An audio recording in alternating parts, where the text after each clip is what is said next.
My name is Tiffany Triplett Henkel. I'm the Executive Director of Rauschenbusch Metro Ministries, which is the non-profit organization that houses page-turners after-school literacy program, as well as the Hell's Kitchen Farm Project. I have been a part of the page-turners program as well as other programs here for 10 years. So I've seen a lot of growth in the after-school program with our children in grades 1 through 6 over those 10 years, and a lot of that is due to the influence of the Bowne Foundation and their investment in our small program.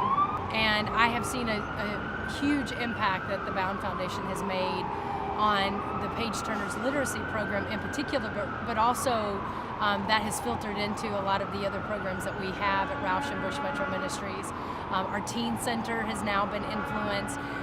We've had English as second language programs that have been influenced by Bowne's investment in our nonprofit organization, and more recently in the Hell's Kitchen Farm Project, this project that started on the roof of Metro Baptist Church 5 years ago as a way to address food security issues in our rapidly gentrifying neighborhood. And the focus of the project is to first and foremost provide food to low-income residents. So everything that we grow on the roof goes directly to our weekly food pantry for residents in low-income situations in our neighborhood and around New York City. But another big component of food security is education. And so we are really, it's very important to us that we're not just growing food, but we're growing minds, and we're growing the experience of young people who may or may not be eating well and may or may not be really aware of what they're eating now and the decisions that they're making nutritionally now and how that's affecting them.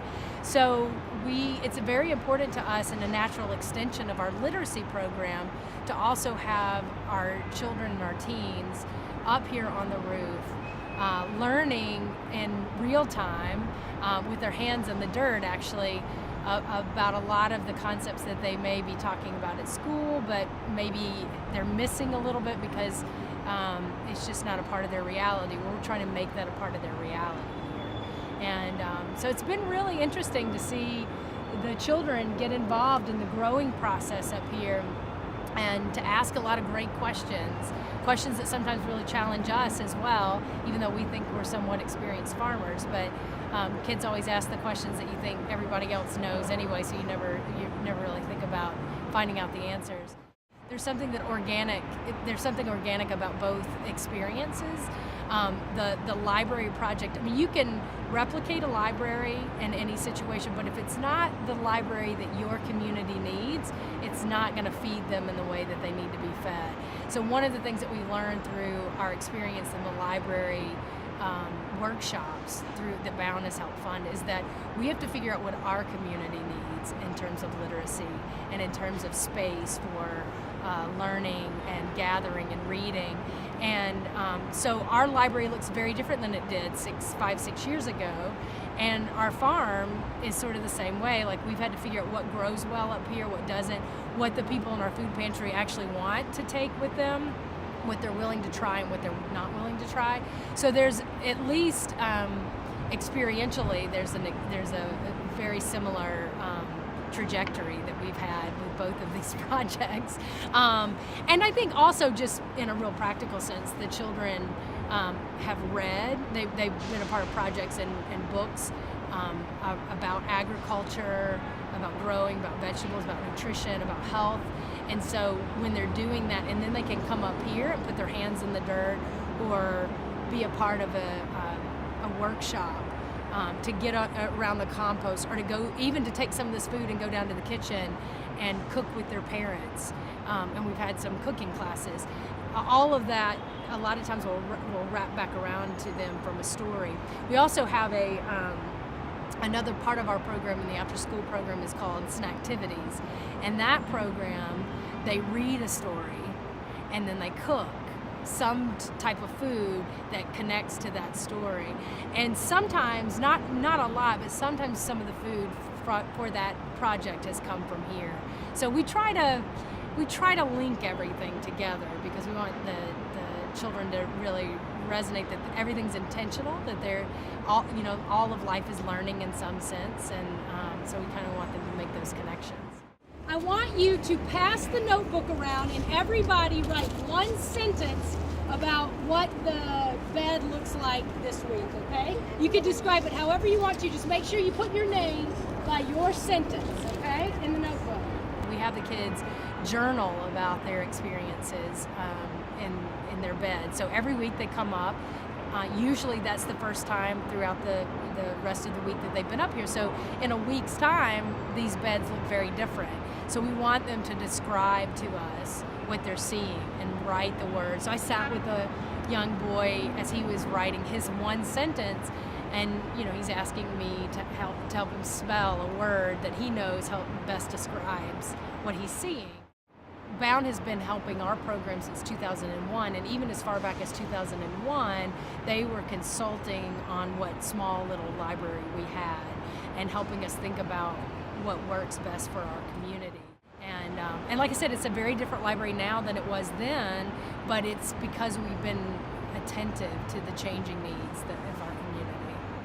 It's one thing to provide a direct service, say an after-school program, because parents need their kids to be in a place they can't afford another one or whatever.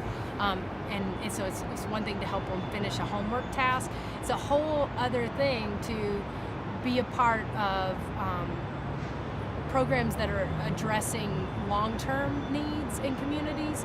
So about 4 or 5 years ago, we became very intentional about moving from a place of charity to a place of justice. And the farm has really helped us do that because, yeah, it is a direct service. It provides vegetables, but it's also a part of a big conversation about food security and food accessibility, even in New York City, which has lots of wealth, and even in Hell's Kitchen, which has a lot of options for people, but not low-income people. So it's been great for us to be a part of that conversation through this. Even though Bowne didn't give us the funds, or their focus wasn't like farming or anything like that, what they have done because of their investment over the last 14, 15 years with Rauschenbusch is that they have given us the freedom to really dream about what the needs are and to try things. But Bowne has always been about relationship with their grantees, and that has made such a difference with us, because I never worry when I'm getting to the end of a year to say I'm going to write my report to Ann and Lena, not because I don't think that they expect the very best, but I also know that if I say to them, hey, this didn't actually work out the way we thought, they're going to sit there and problem solve with me. They're going to help me. They're going to help me point me to resources and ideas. And so we're going to miss them in so many ways, but they've done such a great job in these last 5 years, knowing that they were going to close the doors of really setting us up for success for the long term, and we're extremely grateful.